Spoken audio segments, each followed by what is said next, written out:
La historia de Anneliese Comenzó con extraños ruidos por la madrugada. Hablamos del año 1960, cuando en el convento Movimientos autónomos de los objetos. Arañazos en las ya no se paredes. profesaba el culto que le diera vida.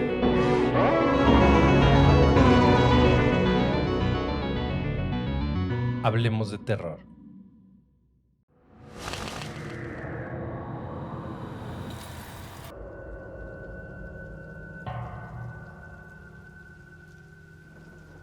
Hace muchos años, en un pequeño y remoto pueblo de México, había una mansión abandonada.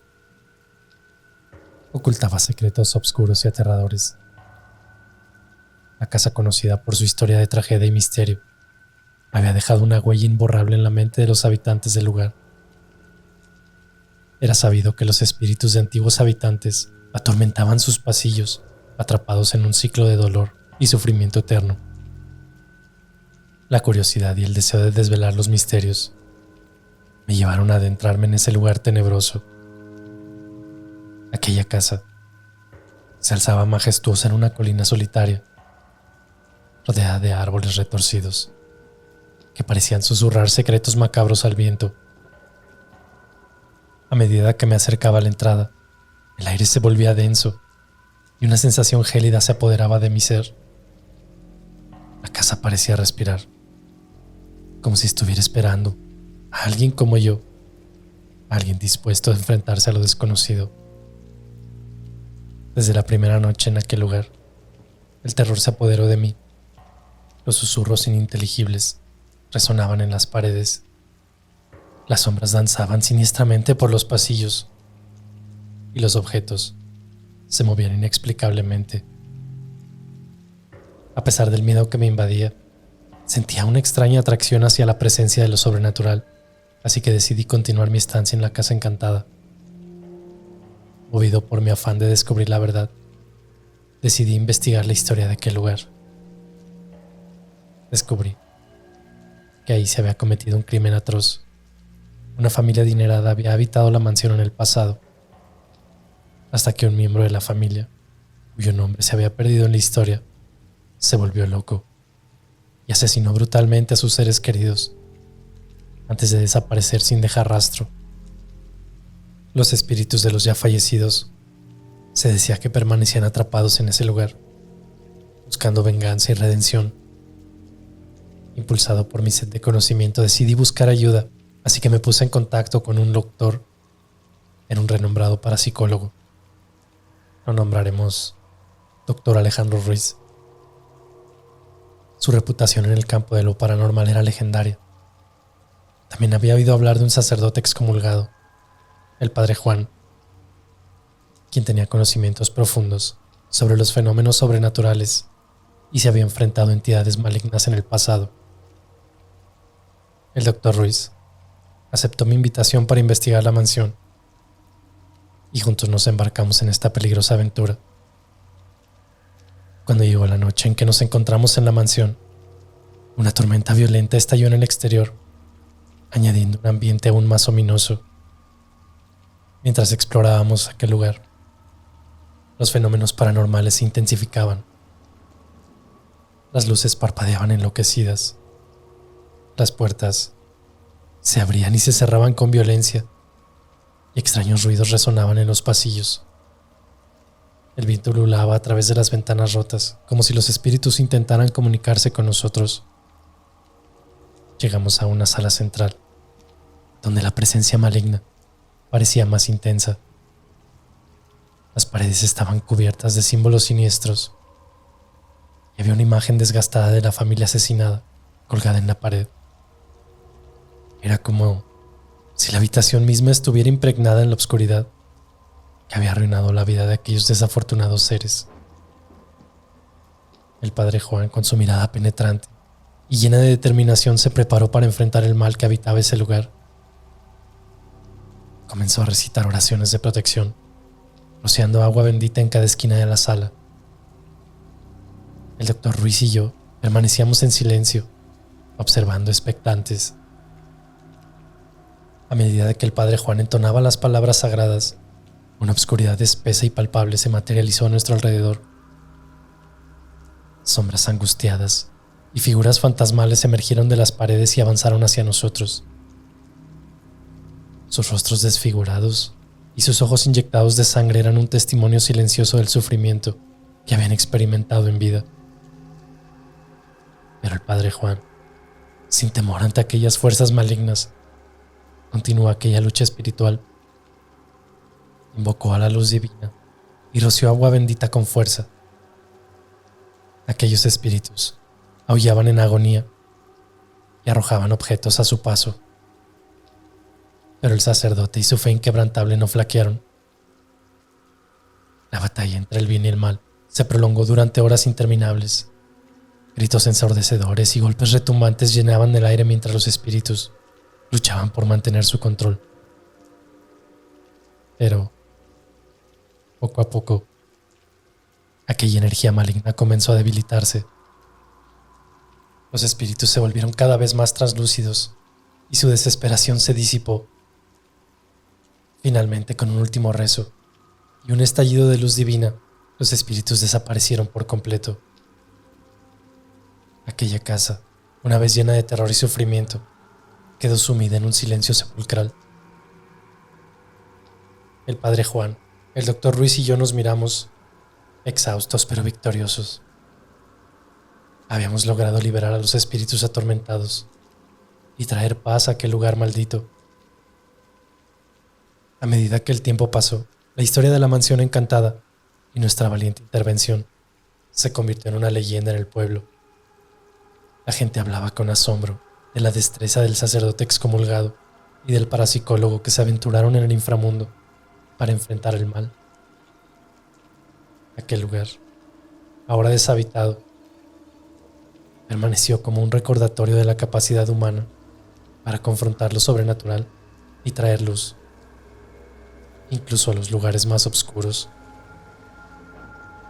Sin embargo, a medida que las noches transcurrían, comencé a experimentar extraños sucesos en mi propia vida. Pesadillas vívidas, voces susurrantes en la oscuridad y una sensación constante de que algo me acechaba. Incluso cuando estaba lejos de la mansión, sentía su presencia opresiva. Habría quedado algo más por descubrir en aquel lugar.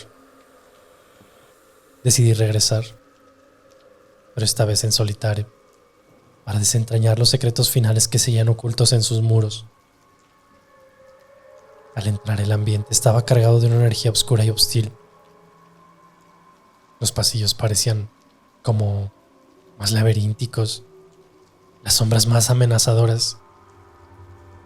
Y llegué nuevamente a aquella sala central, donde todo había comenzado. Pero esta vez, una figura oscura y encapuchada estaba de pie frente a la imagen desgastada de la familia asesinada. Era el padre Juan. Sus ojos estaban desprovistos de luz y su voz resonó en el silencio de la habitación, llena de una maldad inigualable. El sacerdote excomulgado reveló su verdadera naturaleza. Se había entregado a la oscuridad para ganar poder sobre los espíritus atrapados en la mansión. Había sellado un pacto con fuerzas malignas y ahora buscaba controlarlos por completo. El padre Juan lanzó un ataque despiadado contra mí, tratando de usar mi cuerpo como un conducto para manifestar su poder. Pero yo no me iba a rendirme sin luchar. Con el corazón lleno de valentía, reuní todas mis fuerzas, mi fe, y resistí a sus ataques. En medio de aquel enfrentamiento, escuché la voz de la familia asesinada, los espíritus que habíamos liberado previamente. Sus voces débiles pero llenas de determinación me instaron a resistir y a usar la luz que aún había dentro de mí.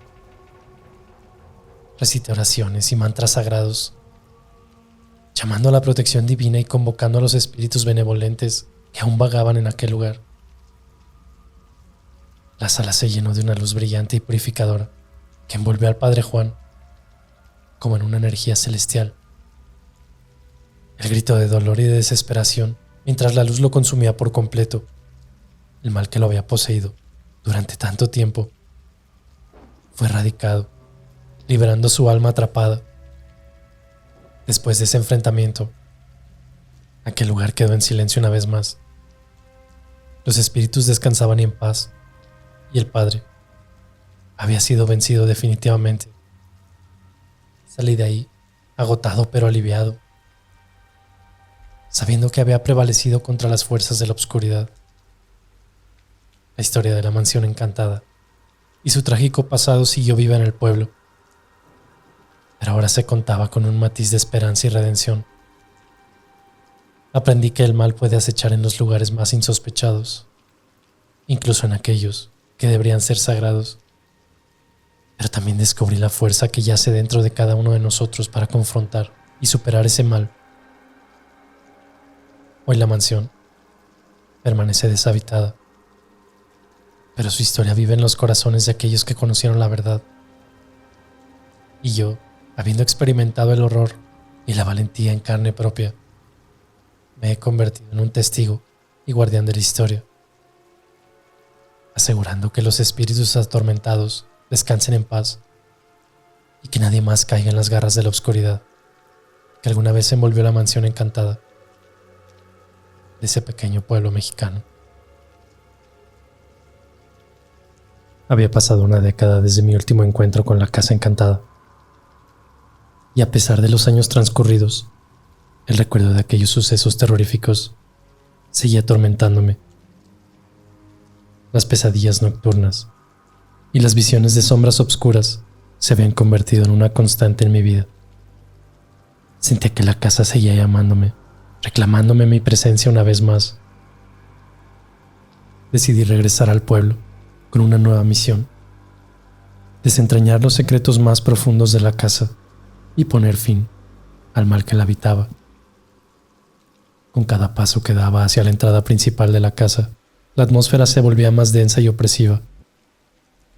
Un viento helado susurraba palabras incomprensibles en mi oído, alimentando mi inquietud y miedo. En mi investigación, descubrí que la historia de la casa estaba entrelazada con un pasado aún más oscuro de lo que imaginaba. Aquel lugar había sido el escenario de rituales satánicos y sacrificios humanos llevados a cabo por una secta maligna en busca de poder y dominación. Los espíritus atormentados eran las víctimas de aquellos rituales, cuyas almas habían sido corrompidas y atrapadas en una existencia tortuosa.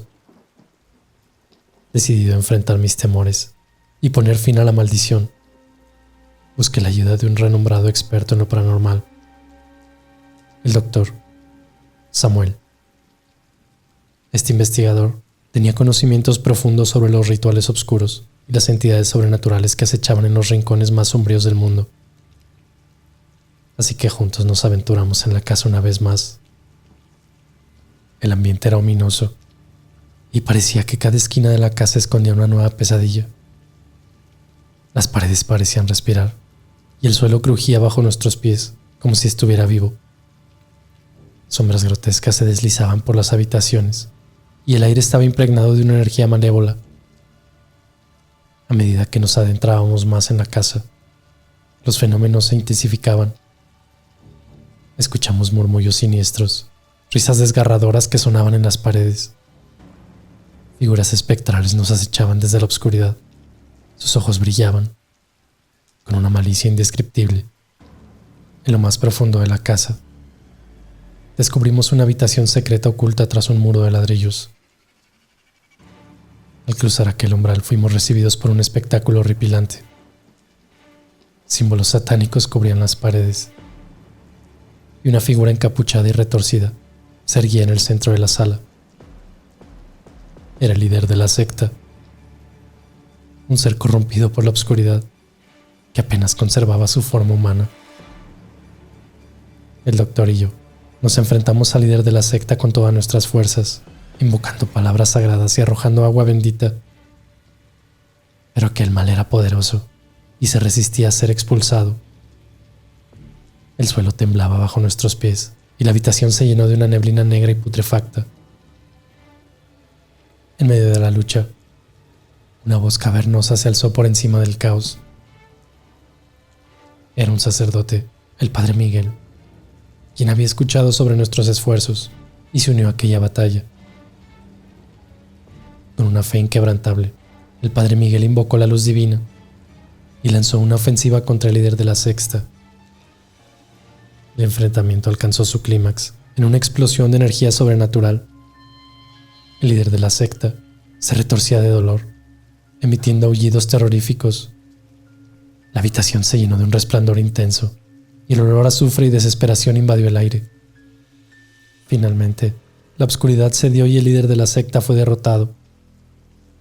Su forma se desvaneció lentamente y las almas atrapadas en la maldición de la casa, ahora sí, por fin fueron liberadas. Un silencio sepulcral cayó sobre aquel lugar, como si los muros exhalaran un suspiro de alivio.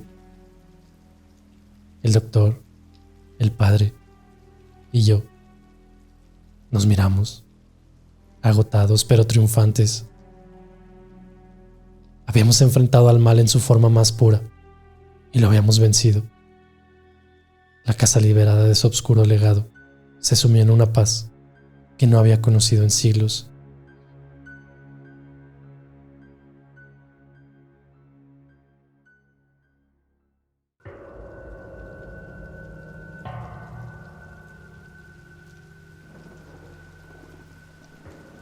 Recuerdo aquella primera noche, sombría y sin estrellas.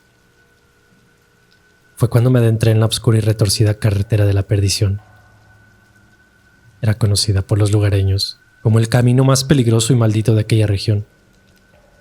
Su nombre evocaba imágenes de horrores inimaginables y encuentros con lo sobrenatural. Mientras mis neumáticos crujían sobre el asfalto, pude sentir una presencia maligna acechando en la penumbra. Los árboles retorcidos se inclinaban hacia la carretera, como si fueran manos grotescas, intentando arrastrarme hacia la oscuridad. Pero era mi deber como trailero, cumplir con mi trabajo y llevar mi carga al destino. A medida que avanzaba, el aire se volvía más denso y opresivo. Una niebla espesa se arremolinaba alrededor de mi camión, distorsionando las luces y deformando las sombras en figuras inquietantes. Susurros siniestros se filtraban a través de las ventanas, enviando escalofríos por mi columna vertebral. De repente, en la distancia, vi una figura solitaria, parada al costado de la carretera. Era alta y esbelta. Estaba envuelta en una túnica oscura que parecía fusionarse con la noche misma. Pero sus ojos resplandecían con una luz maligna y su sonrisa era una mueca retorcida de perversión. Mi instinto me decía que me alejara, que no me detuviera, pero algo en esa figura me atraía. Con un escalofrío en la espalda, frené y me acerqué lentamente. La figura se reveló como una mujer de belleza sobrenatural, pero sus rasgos eran distorsionados y su presencia emanaba una aura de peligro. La mujer extendió una mano pálida hacia mí y su voz susurrante resonó en mi mente. Me invitó a acompañarla, a adentrarme en las profundidades de la carretera y a descubrir los secretos ocultos que yacían sobre ese oscuro abismo. Un escalofrío recorrió todo mi cuerpo mientras luchaba contra la tentación de ceder ante su seductora oferta. Y fue entonces cuando, en un último acto de resistencia, aparté la mirada de aquellos ojos hipnóticos y pisé el acelerador. Mi camión rugió y aceleró a través de la carretera, dejando atrás a aquella misteriosa mujer y a sus promesas de conocimiento prohibido. Pero sabía que mi escape no sería tan fácil. A medida que me alejaba, la carretera parecía estirarse infinitamente frente a mí. El paisaje cambiaba constantemente, deformándose y retorciéndose en formas grotescas y surrealistas. Sombras amenazadoras y figuras retorcidas aparecían y desaparecían en el rabillo de mi visión, llenando mi mente de un horror indescriptible. El sonido de lamentos y risas diabólicas se mezclaban en el aire, llenando mis oídos y mi alma de una angustia insoportable. Sabía que estaba atrapado en la trampa de la carretera de la perdición, condenado a vagar eternamente por su laberinto de terror. El tiempo parecía distorsionarse y las noches y días se mezclaban en una interminable pesadilla. El cansancio se apoderaba de mí y mis ojos luchaban por mantenerse abiertos mientras mi mente se sumergía en la locura. Fue entonces cuando, en un último intento desesperado por escapar, cerré los ojos. Me concentré en mis recuerdos más preciados, en la fuerza y el amor que me esperaban fuera de esa pesadilla. Mi camión aceleró con un rugido desgarrador y se lanzó hacia la luz que vislumbraba al final de la carretera. Cuando abrí los ojos, me encontré en un lugar desconocido, lejos de la carretera de la perdición. El sol brillaba sobre mí, una brisa cálida acariciaba mi rostro. Fue entonces cuando supe que había escapado de aquel tormento infernal y había regresado al mundo real. Desde aquel día nunca olvidé la experiencia aterradora que viví en la carretera de la perdición. Pero más importante aún, nunca olvidé el poder del amor y la determinación para superar incluso los horrores más oscuros.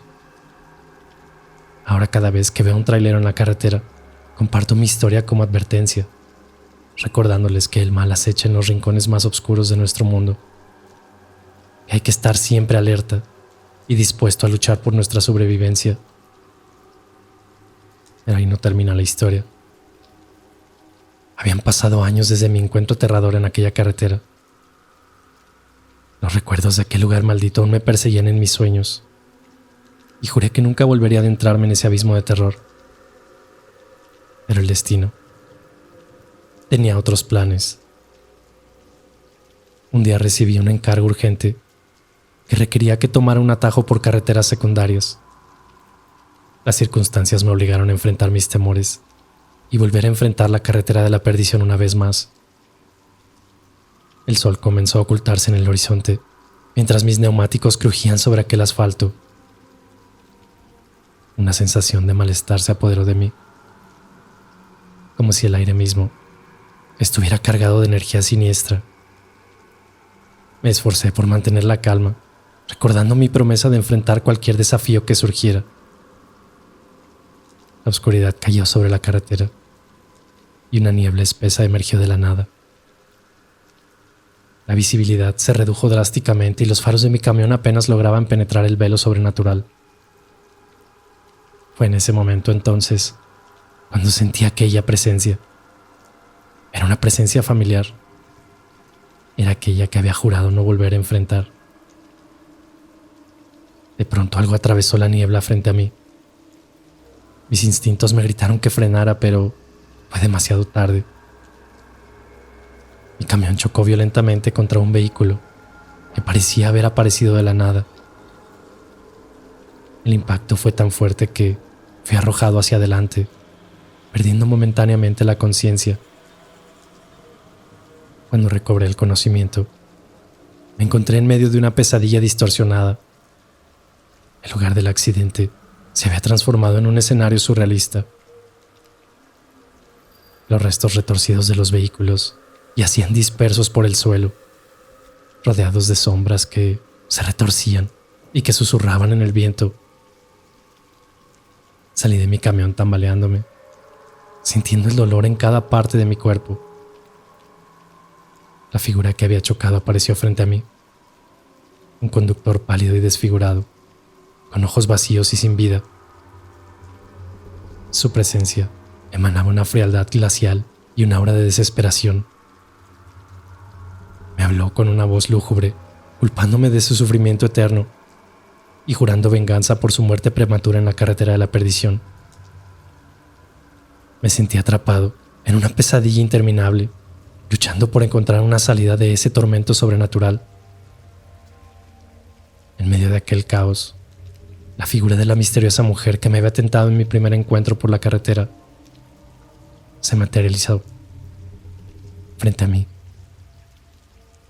Esta vez aquella sonrisa retorcida estaba llena de triunfo, de satisfacción.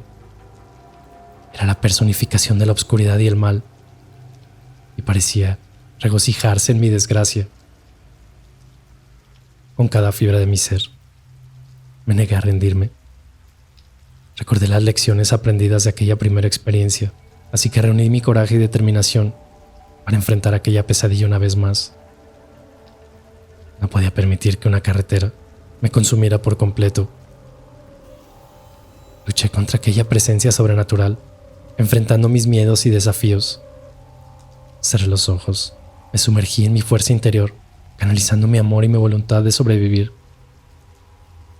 En un último acto de resistencia, invoqué a la luz de mi corazón y enérgicamente clamé por ayuda divina. Un destello de luz cegadora envolvió el lugar del accidente, deshaciendo la oscuridad que lo había infectado. La figura de aquel conductor fantasmal se disipó en la nada y la misteriosa mujer lanzó un grito de frustración y desapareció de la niebla. Me encontré solo, temblando y exhausto, pero finalmente libre de la carretera de la perdición una vez más. Mi camión estaba destrozado, pero mi espíritu se había fortalecido. Sabía que había enfrentado el mal y había salido victorioso, demostrando que la luz siempre puede prevalecer ante la oscuridad. Me prometí a mí mismo y a aquellos que habían perdido la vida en esa carretera que no descansaría hasta que su espíritu encontrara la paz. Después de mi segunda experiencia aterradora, me encontré en un estado de agotamiento físico y emocional. Me preguntaba si alguna vez podría dejar atrás aquel horror que había experimentado en ese lugar.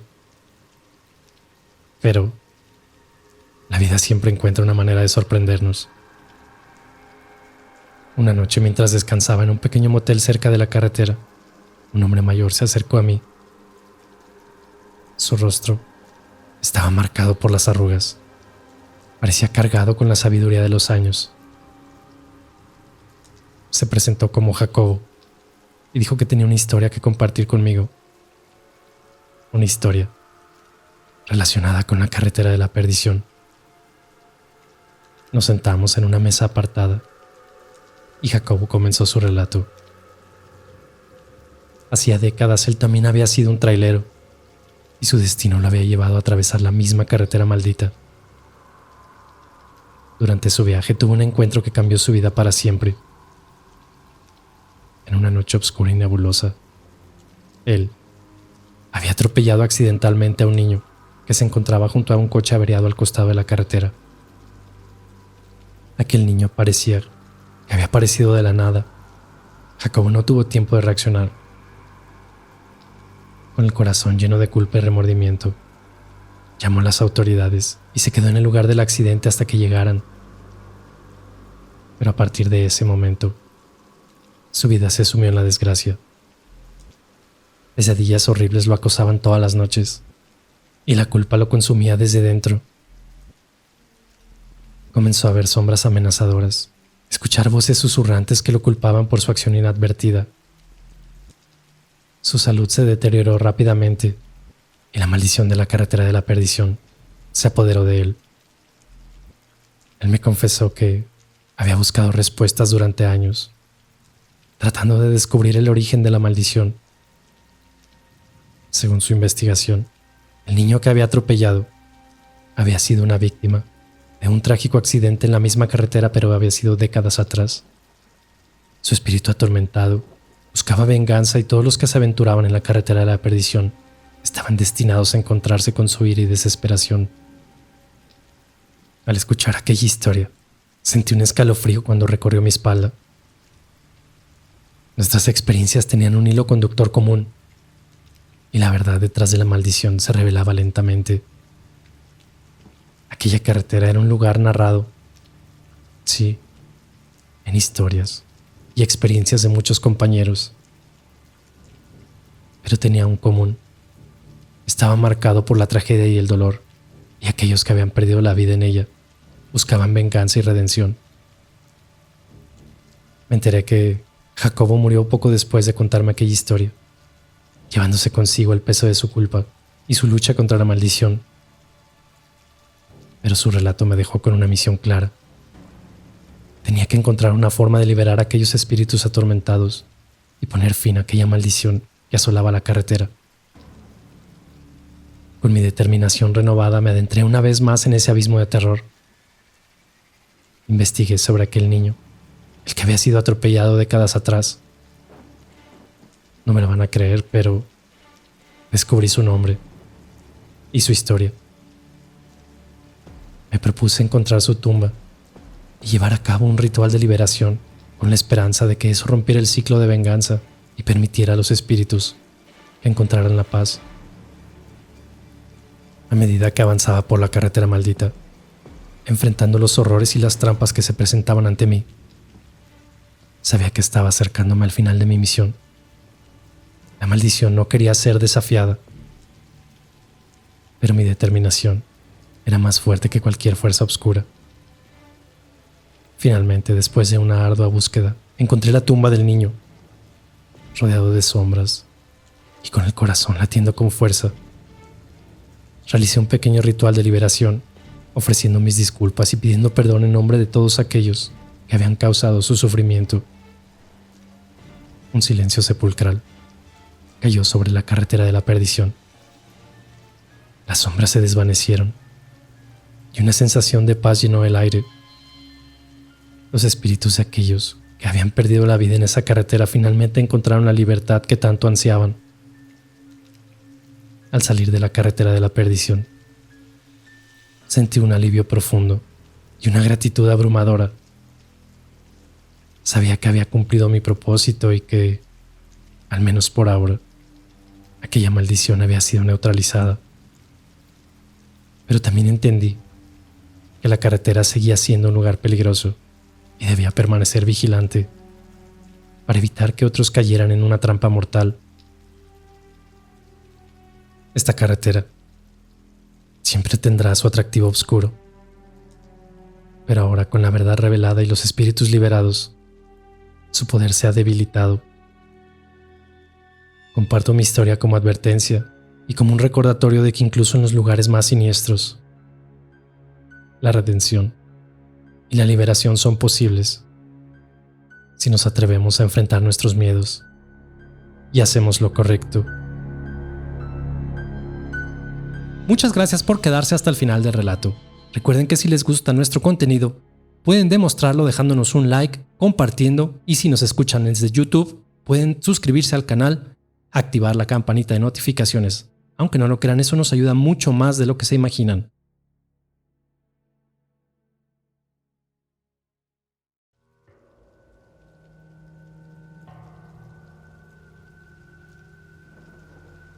Esta es la historia del padre Gabriel Amorth, fundador de la Asociación Internacional de Exorcistas en 1994, quien tuvo que enfrentarse a un joven poseído por el mismo Lucifer. Este hecho ocurrió 3 años después de fundar su asociación, cuando le llevaron a un joven pueblerino muy delgado. Las personas que lo acompañaban metieron al joven en la pequeña habitación en la que el padre realizaba sus exorcismos en Roma. La habitación era pequeña y sin ventanas, lejos de las calles de Roma, para que nadie pudiera escuchar los gritos de los poseídos. En las paredes había fotos de varios santos que solían, generalmente, irritar a los demonios. Según las costumbres del padre, utilizaba una silla con reposabrazos para los afligidos que estuvieran más tranquilos. En otros casos se requería utilizar una cama o una caja con cintas y cuerdas para amarrar a aquellos pacientes más perturbados. En el momento en que los 4 ministros escoltaron al paciente a la habitación, el experimentado sacerdote sintió que había una presencia maligna en esa persona. Por precaución, el padre siempre llevaba cargando 2 crucifijos de madera, un contenedor para el agua bendita y otro para el aceite consagrado. Así pues, sentaron al joven en la silla frente al padre y este comenzó a pedir la ayuda de Jesús. En ese momento el joven comenzó a maldecir y a escupir, pero lo hacía en inglés, un idioma que el joven no conocía pues su lengua natal era el italiano. Maldecía y amenazaba solamente al exorcista, ignorando a todos los demás. Al mismo tiempo le escupía, mientras tensaba todos los músculos preparándose para atacar al sacerdote.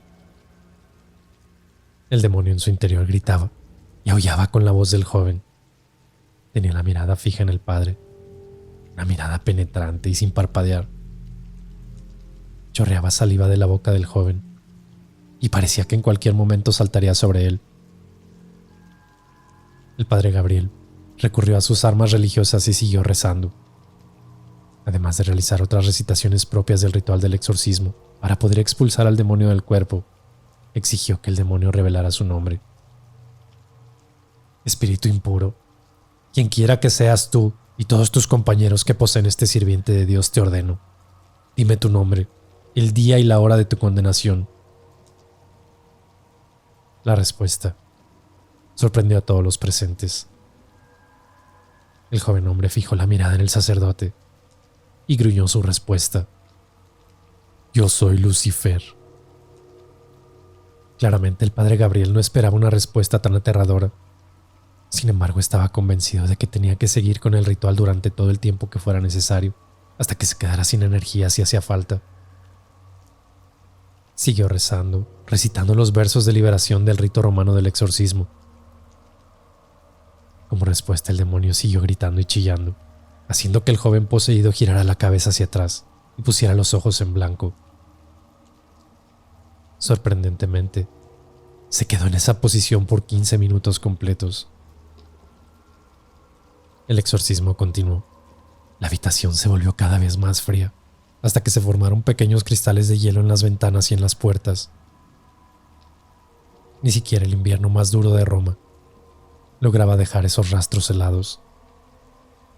El padre Gabriel le siguió ordenando al demonio que abandonara al joven. En cierto punto el cuerpo se puso rígido, completamente duro, y entonces comenzó a levitar. Permaneció en el aire por varios minutos, flotando sin que nada lo sostuviera, hasta que finalmente el hombre cayó a la silla una vez más.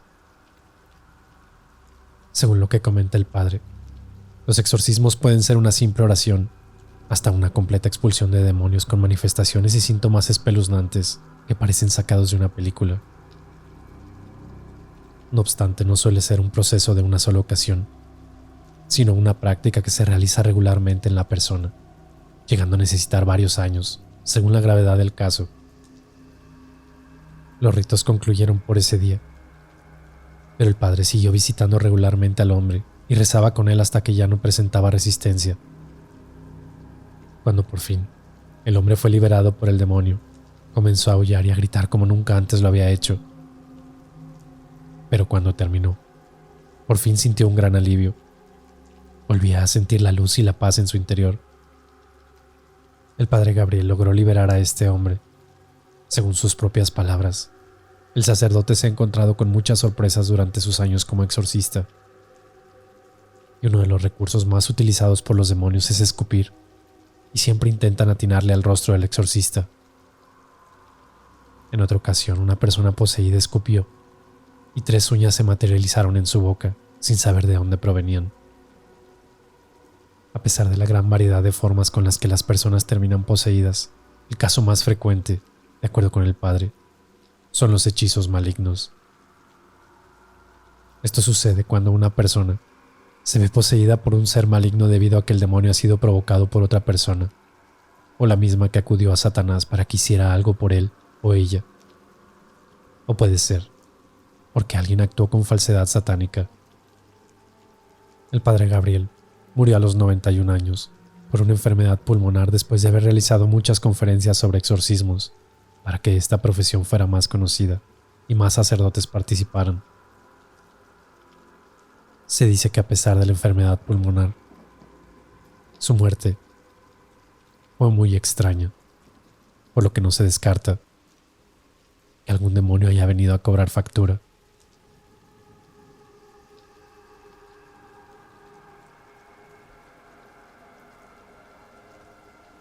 Esta historia se publicó en muchos periódicos del siglo XVIII.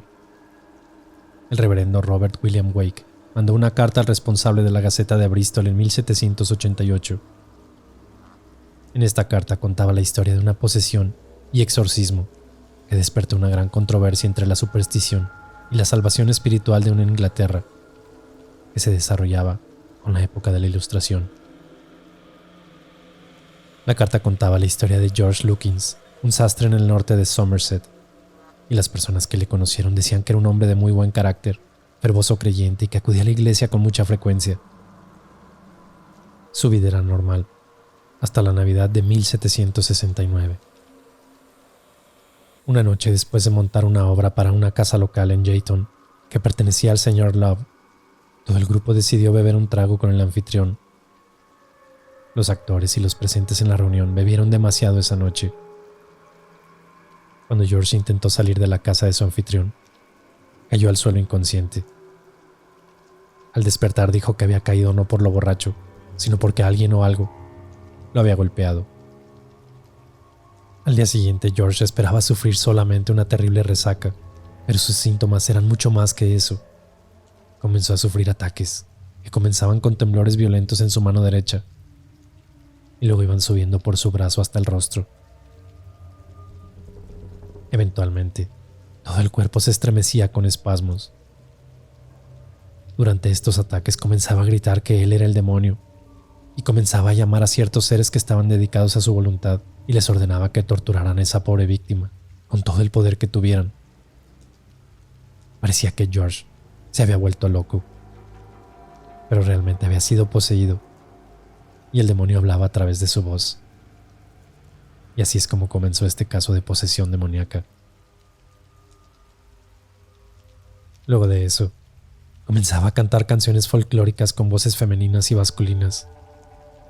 Cantaba los himnos a Dios al revés y hacía ruidos animales como gruñidos y ladridos. Otro de los síntomas era contorsionar su cuerpo en posiciones increíbles y arrojarse por la habitación como si algo o alguien más lo estuviera aventando. Cuando escuchaba oraciones o expresiones religiosas, él gritaba de dolor y comenzaba a maldecir y a gritar groserías. Según los registros de los testigos de esos ataques, varias personas dicen que parecía como si alguien más lo estuviera manipulando. Los ojos permanecían cerrados durante el ataque, pero parecía estar lúcido y capaz de comprender a las personas que le hablaban. Además, contestaba preguntas en esos momentos. Al terminar su ataque, George gritaba que el demonio había concluido su ceremonia, pero que continuaba su resolución de castigarlo para siempre. Así pues, después de demostrar su poder, dejaba que el paciente se recuperara de su influencia, a pesar de estar débil y exhausto. Los ataques duraban 1 hora y podían llegar a sufrirlos hasta 7 veces al día, cada día de la semana. George continuó su vida como pudo, a veces quedando en cama en varios meses después de un ataque, y luego pasaba varios sin sufrir ataques. Después de acudir a varios hospitales, en los que no sufría de ningún tipo de ataque, simplemente lo diagnosticaron como hipocondriaco. Pero llegando a casa, los ataques se repetían y podían llegar a pasar horas, convulsionando violentamente, hablando y cantando con varias voces y maldiciendo. En la primavera de 1788, George se fue a vivir a la casa del reverendo Joseph Easterbrook, quien estaba convencido de la posesión de George, y varios de sus fieles le habían pedido ayuda en este caso. El reverendo cuidaba al enfermo durante los ataques y trataba de analizar si de verdad se trataba de una posesión demoníaca. Antes de llamar a cualquier grupo de sacerdotes, tenía que determinar si merecía la atención de la iglesia. El reverendo se reunió con otros sacerdotes de la región y estuvieron de acuerdo que el problema de George Lukins era algo sobrenatural, pero no querían realizar ninguna oración para curarlo. Es decir, no iban a realizar ningún exorcismo. Fue por esto que el reverendo contactó a la iglesia anglicana y a uno de los fundadores del movimiento metodista. Y así se reunieron otros 6 clérigos para participar en el ritual. Fueron a la iglesia de Bristol y prepararon lo necesario para el exorcismo. El rito comenzó a las 11 de la mañana, con los cánticos de algunos himnos apropiados para la ocasión. Al poco tiempo, George comenzó a convulsionar de la forma ya conocida. Sin embargo, aquellas convulsiones y movimientos cada vez se volvían más fuertes.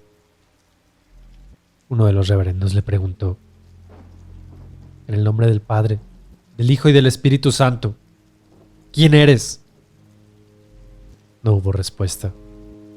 Hasta la tercera vez fue que contestó después de sonreír y con una voz horrible dijo: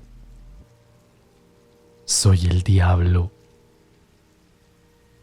Cuando se le preguntó por qué atormentaba a ese hombre, su respuesta fue: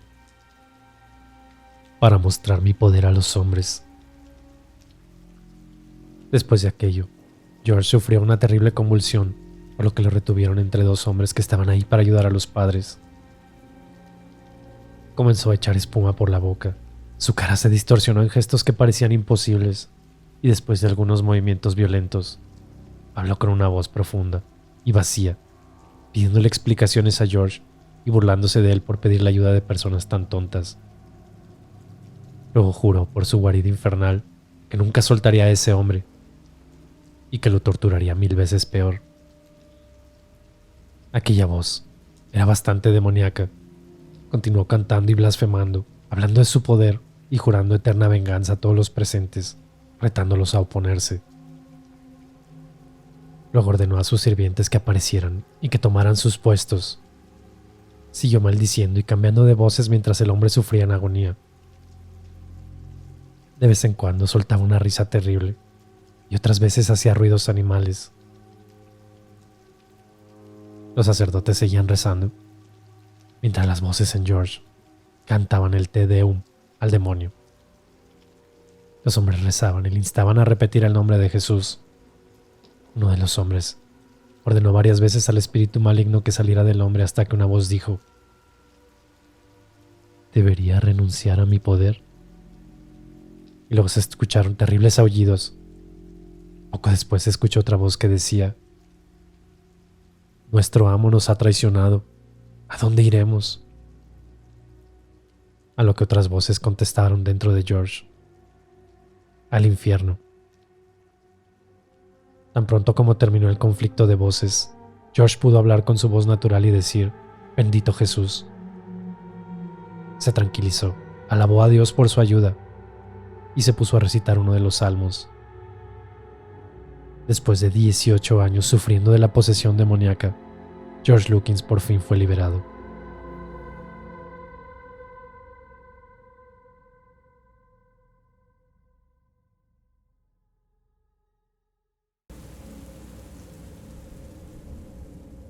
Conmocionados observábamos aquellas extrañas esferas incandescentes que parecían recorrer las colinas continuas al pueblo, casi de forma coordinada.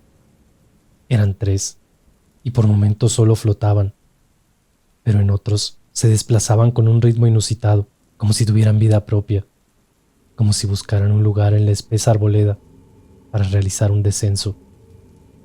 Debe ser alguna especie de pirotecnia o globos estáticos, afirmó mi esposo, mientras amarreaba la cabeza de Felipe, nuestro hijo mayor, quien contradecía tal teoría, afirmando que eran ovnis provenientes del cosmos.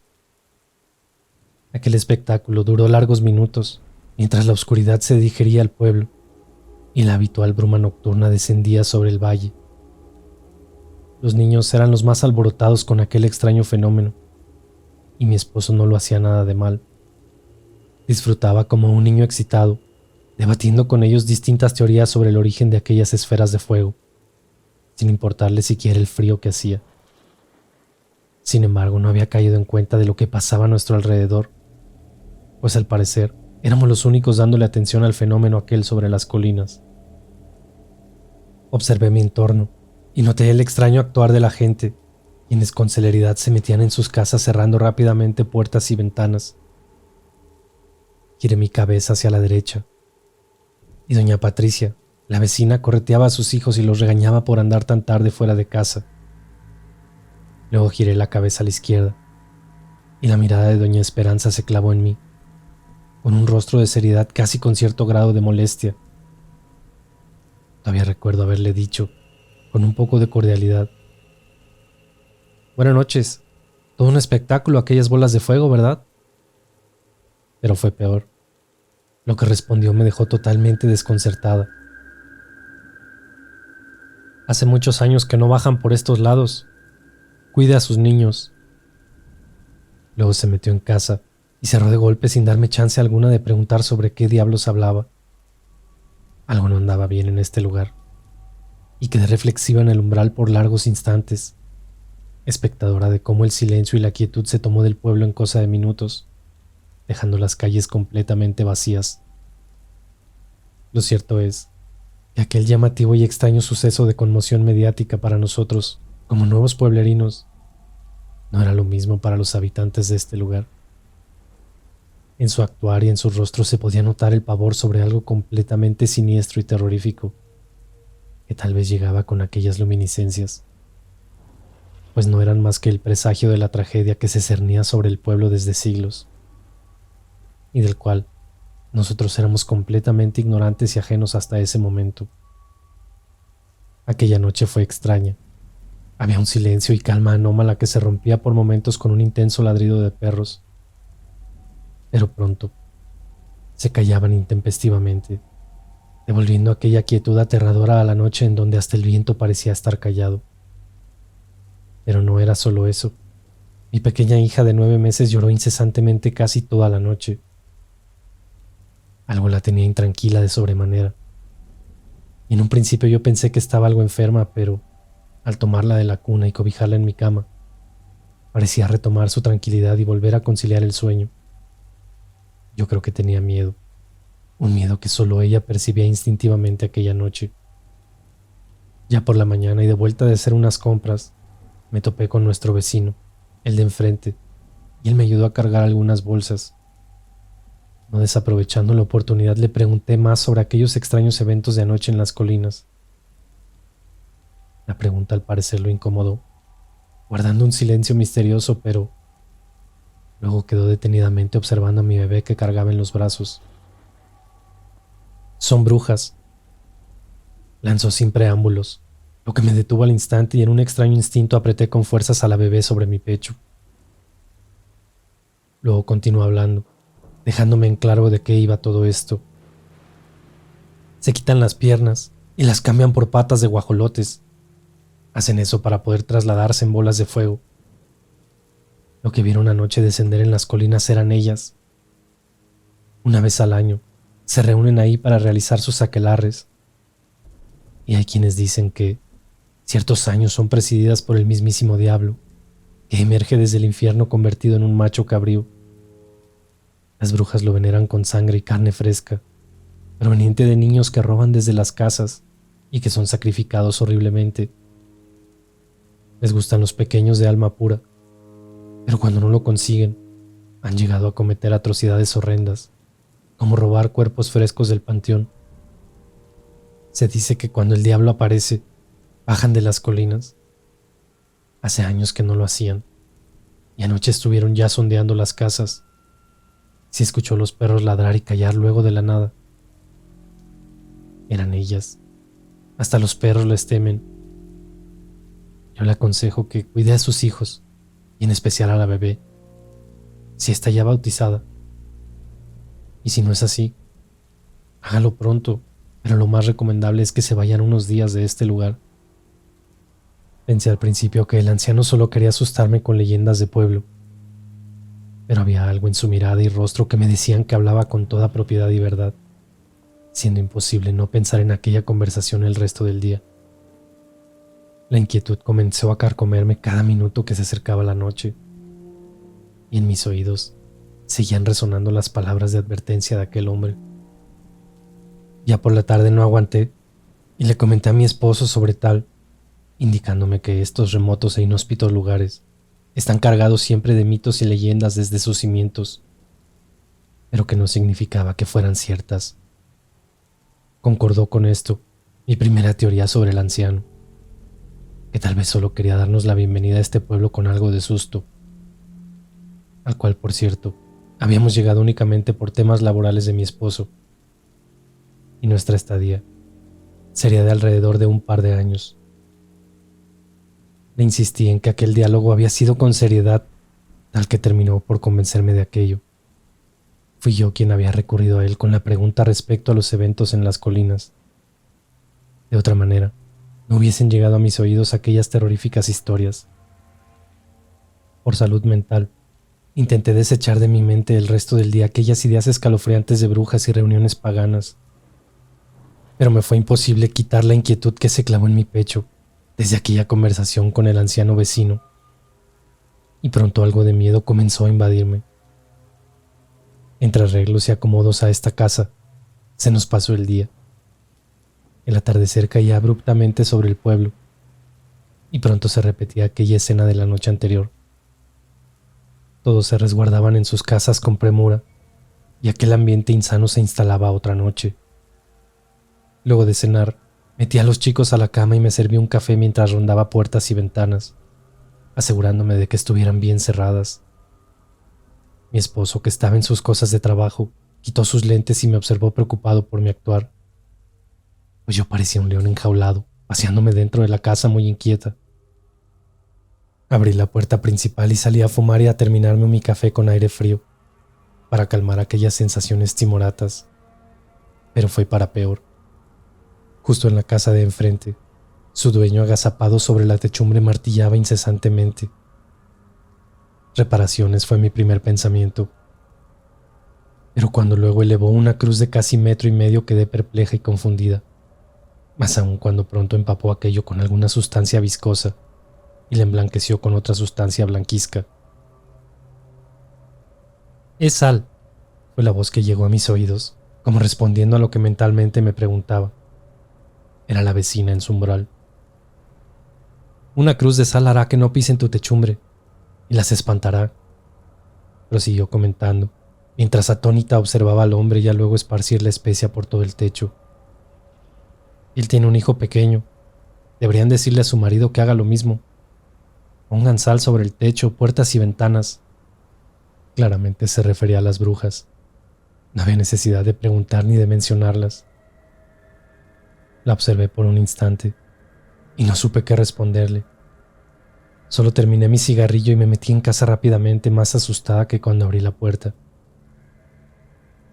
«Ven a ver lo que hizo nuestro vecino de enfrente», convidé a mi esposo a tal mientras corría el visillo de la cortina. Me miró raro, pero luego se paró y se acercó justo a la ventana para ratificar de lo que hablaba. «Qué gente más rara y supersticiosa», comentó. Fue ahí cuando intervine justificando por qué lo hacía, según la información que me habían dado de aquello. Me observó sobre los lentes, con aquella cara estúpida como diciéndome: «¿Vas a creer en esas tonterías?». La noche avanzaba, y pronto ruidos de más martilleos avivaron mi curiosidad nuevamente.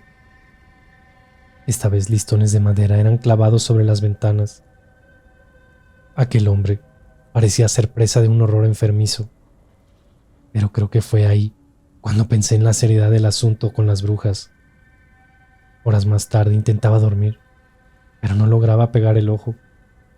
Estaba asustadísima, y más cuando los perros comenzaron a ladrar y aullar nuevamente enloquecidos. Su exaltación era anormal e incluso superior a la noche anterior. Algo había en las afueras, o algo venía al pueblo, y ellos eran los encargados de alertar a la gente de aquello. Me levanté descalza y en puntillas a checar el cuarto de los niños. Profusamente dormían ajenos a lo que ocurría en las afueras. Al volver sobre mis pasos, me detuve de golpe cuando fueron acallando los ladridos. Lentamente fueron cesando, y pronto a lo lejos cayó el último. Aquel silencio aterrador nuevamente se tomaba el pueblo. Observé por la ventana antes de volver a la cama. La negrura era abismante y solo las siluetas de los árboles en algo se distinguían, pero se perdían en el cielo gracias a una brillante luna. Nuestro cuarto daba hacia el bosque, sobre la parte trasera de la casa, y era completamente aterrador el paisaje que por la noche nos brindaba. Había un frío espantoso, pero más lo era aquella quietud que presagiaba que algo ocurriría. No había viento alguno, al menos no cuando miré hacia las afueras. Por ello, minutos más tarde, me senté exaltada en la cama al oír cómo se sacudían y retorcían desde sus cúpulas, de una manera escalofriante. Las ramas crujían y se quebraban en medio de la oscuridad, como si fueran presas de un temporal inexistente. Eran ellas, ya estaban aquí, aun cuando al principio no lo sabía. Habían descendido desde las colinas para su cacería infame, cuyas presas no eran más que pequeñas almas, para saciar sus asquientas necesidades diabólicas y retorcidas. Venían sedientas de carne y de sangre.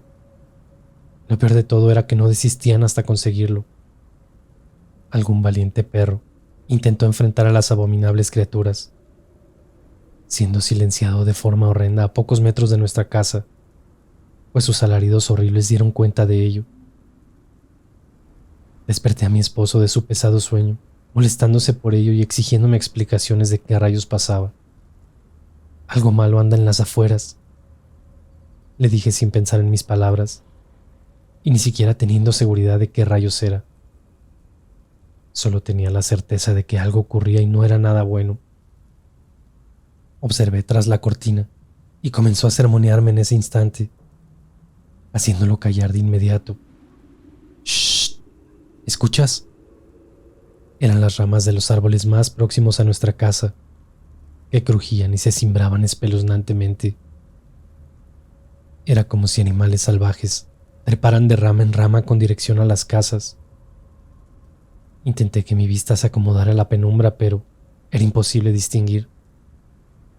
Sin embargo, algo había ahí, justo sobre los árboles, a escasos metros de las casas. Podía sentir una presencia tan fuerte y maligna que nos acechaba, que fui rápidamente al cuarto de los niños para revisar su ventana y luego recorrer toda la casa para asegurarme todo. Mi esposo, incrédulo, solo observaba mi actuar, pues creía que estaba totalmente sugestionada con todo esto. Luego comenzó a sentir los ruidos en incrementos y se parapetó largo rato por la ventana. Fue ahí cuando vio al fin algo que se posó sobre el techo de la casa contigua. Era una figura humanoide, pero con características raras, pues en primera instancia dijo ver a una enorme ave que aterrizó desde los árboles hasta el techo. Me llamó exaltado y perplejos observamos aquel bulto agachado y negro como la noche, justo sobre la casa contigua. Tiene que ser una enorme ave de rapiña, intentaba convencerse, y a mí también de aquello, pues el miedo comenzaba a apoderarse de ambos. Observamos aquella cosa largos minutos e intercambiamos ideas en susurros, intentando comprender qué rayos era aquello, cuando de pronto el bulto comenzó a levantarse adoptando una posición vertical. «¡Virgen Santísima!», exclamé, y me persigné de inmediato al ver aquella horrenda figura humanoide. Casi al mismo tiempo, la bebé despertaba y comenzaba a sollozar, como advirtiendo el peligro reinante. Pronto otra de esas abominaciones le hizo compañía, pero esta no cayó desde los árboles, sino más bien escaló desde el piso, arrastrándose o gateando, pues observamos con horror cómo se empinaba hacia el techo desde las paredes de la casa y a cuatro patas, destacando en la anomalía unas extremidades muy alargadas. El impacto de ver aquello nos hizo retroceder, cerrando de inmediato con las gruesas cortinas. Tuve que taparme la boca para no gritar del horror. Mi bebé comenzó a llorar a todo pulmón y la socorrí al instante poniéndole el chupón para que se callara. Si esas cosas realmente eran brujas, ya era tarde. De seguro ya habían escuchado su llanto y pronto intentarían acercarse a ella. Esto me llenó de un indescriptible pavor y un escalofrío por mi espalda me hizo estremecer. Me apegué con ella en mis brazos contra el respaldo de la cama, justo sobre nuestro crucifijo adosado en la pared, y comencé a rezar completamente aterrada. Mi esposo intentó mirar nuevamente, pero un fuerte golpe en nuestro techo nos hizo saltar del espanto.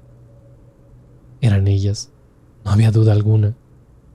Habían bajado de las colinas por niños, y mi hija era carne fresca para aquellas entidades demoníacas. «Ve por los niños», en susurros y con desesperación le ordené a Jaime, quien rápidamente salió por ellos al cuarto continuo. Algo ocurría a un lado, pues sentí chillar a Felipe, y luego como si alguien lo hubiera hecho callar colocándole la mano sobre la boca al instante. La ventana comenzó a sacudirse, y el estruendo era tal que parecía que fuera en nuestro propio cuarto.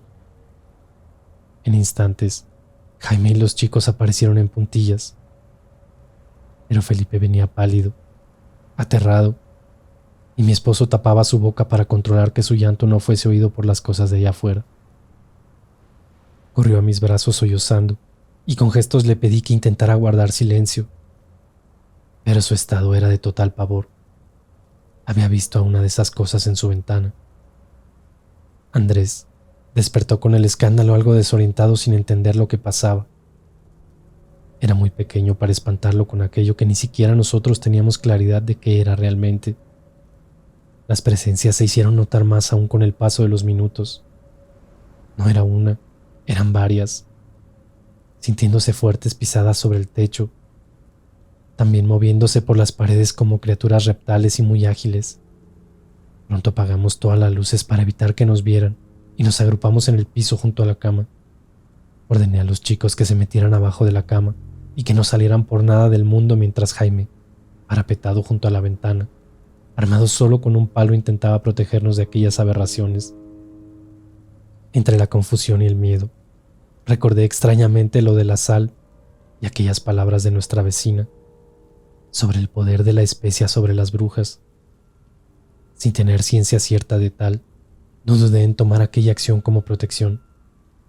Así que dejé a la bebé en brazos de Jaime y sin darle mayor explicación fui rápidamente a la cocina por sal, a tientas entre la oscuridad. Casi tropecé con uno de los muebles e hice bastante ruido al abrir donde la guardaba, el cual rechinó escandalosamente. El bote de sal no tenía ni la mitad de ella, entendiendo que tal vez no era suficiente sin siquiera saber qué haría aún con ella. Fui al último cuarto que utilizábamos como despensa y que se conectaba con el patio trasero. Prender la luz no era una opción, y los espeluznantes sonidos que emitían esas cosas a nuestro alrededor me sumergieron en un insondable pavor que de pronto me llegó una sensación de pánico y tuve que detenerme algo mareada y con falta de aire.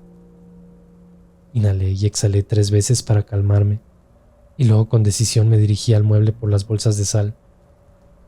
A tientas y solo con mis manos di con ellas, rompiendo una para cerciorarme de que fuese tal. Fue en ese instante cuando un ruido a mis espaldas me congeló la sangre. No quería voltear, pero lenta y temblorosamente giré mi cabeza en la penumbra. El sonido provenía del fondo del cuarto, en donde la oscuridad era aún mayor y solo algunos muebles en desuso y cajas con cosas viejas reposaban. Había algo escondido entre ellas. Lo confirmé cuando noté que la puerta trasera estaba entreabierta muy sutilmente. Retrocedí sobre mis pasos lentamente, con el mayor silencio posible, sintiéndome totalmente vulnerable y aterrada. Luego vino aquel espantoso sonido que me hizo brincar. Eran aleteos, similares a las sacudidas de gallinas cuando las corretean, intentando un vuelo inalcanzable.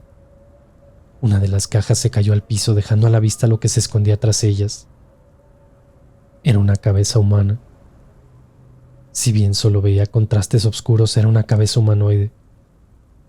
Una de las bolsas de sal comenzó a derramarse y sentí mi cuerpo flaquear cuando aquella sombra se levantó, quedando totalmente erguida, a escasos metros de mi posición.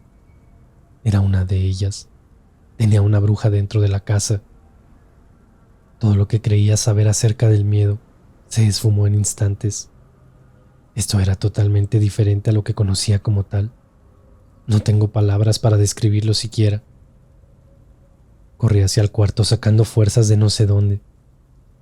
Y no miento en decir que intenté gritar desesperadamente, pero la voz no me salía, quedaba ahogada en mi pecho. Como pude, llegué al cuarto totalmente agitada, sin poder hablar sobre aquel encuentro. Con señas y balbuceos Jaime comprendió, cerrando rápidamente la puerta con seguro y cruzando uno de nuestros muebles sobre ella. Con las manos temblorosas, me vi esparciendo sal sobre la entrada, luego en la ventana, para terminar demarcando un círculo alrededor de la cama. El resto lo lancé prácticamente por todo el piso con total descontrol. Les gustaba hacer notar su presencia, infligir miedo. Fueron largas horas en que parecía que removían el techo por completo y destrozaban la casa tirándolo todo. Recé sin parar todo lo que sabía y rogué a Dios que nos sacara de esta. No sé con exactitud el tiempo que transcurrió hasta que aquellas cosas cesaron su acecho. La quietud parecía retornar lentamente. Sin embargo, era aquel silencio extraño y tortuoso, el que calaba profundo y avivaba los peores miedos que puede sentir el ser humano. Ese miedo no es cuantitativo ni tangible, pero puedes sentirlo en lo más hondo de tu ser. Esperamos un buen rato para echar un vistazo tras cortinas, no vislumbrando nada cercano a nuestra casa ni a las casas contiguas. Pero aquellos árboles que abrazaban las casas seguían moviéndose de forma extraña, con aquel crujir espeluznante de sus ramas. Seguían ahí y no se marcharían quizás hasta el amanecer. La noche iba en retirada y los párpados pesaban a esas alturas, pero dormir no era una opción. Debíamos proteger a nuestra familia, en especial a la bebé. Cuando comenzó a aclarar, la luz nos mostró lo más aberrante de aquella noche. Criaturas oscuras, de apariencia humana, vestidas con harapos negros y de cuyas cabezas se desprendían enormes cuernos de alces y de macho cabrío, nos vigilaban desde el bosque. Era escalofriante verlas a la distancia entre los árboles, inmóviles, observando fijamente hacia las casas. Me pareció incluso que alguna de ellas se suspendía en el aire, pero pudo ser la sugestión o el mismo miedo, pues tampoco puedo concluir con exactitud qué diablos eran, pero me parecían horrendas.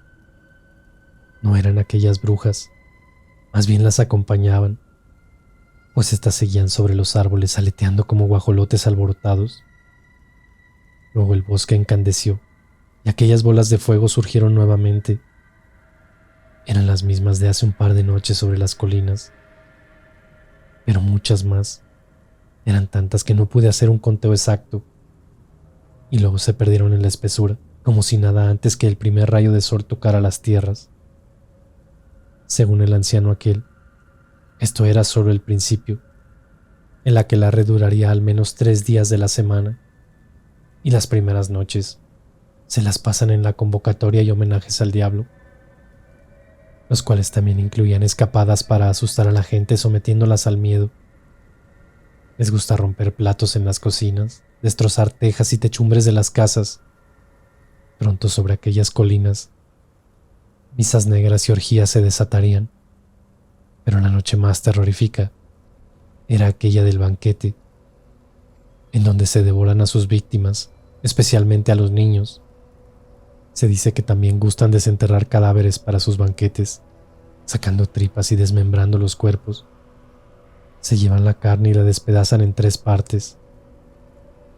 Una la asan, otra la cuecen y la tercera la dejan cruda, reservando el corazón para Satanás.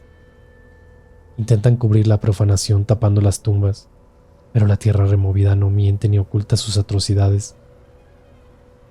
No estábamos dispuestos a soportar una tercera noche en este lugar, que parecía estar destinado una vez al año a soportar este infierno. Sonaba un pueblo maldito quizá desde siempre. Tomamos el carro, nuestras cosas y nos largamos despavoridos aquella misma mañana. Para salir del pueblo, una carretera bordeaba las colinas. El miedo nuevamente se hizo presente y no quitaba mi vista sobre ellas. Pensar que estaban ahí, ocultas, quizá en cavernas esperando por otra noche. Tragué saliva y me persigné agradeciendo un nuevo día. A prontas de abandonar el pueblo, atravesamos el panteón. Una muchedumbre alborotada se reunía en el interior, pero no había funeral alguno. En forma errática y enaltecida, parecían revisar las tumbas de los suyos. Algunos rostros parecían estar sumidos en el desamparo y en la tristeza. Lo más probable es que algún cadáver profanado fue a dar a las colinas.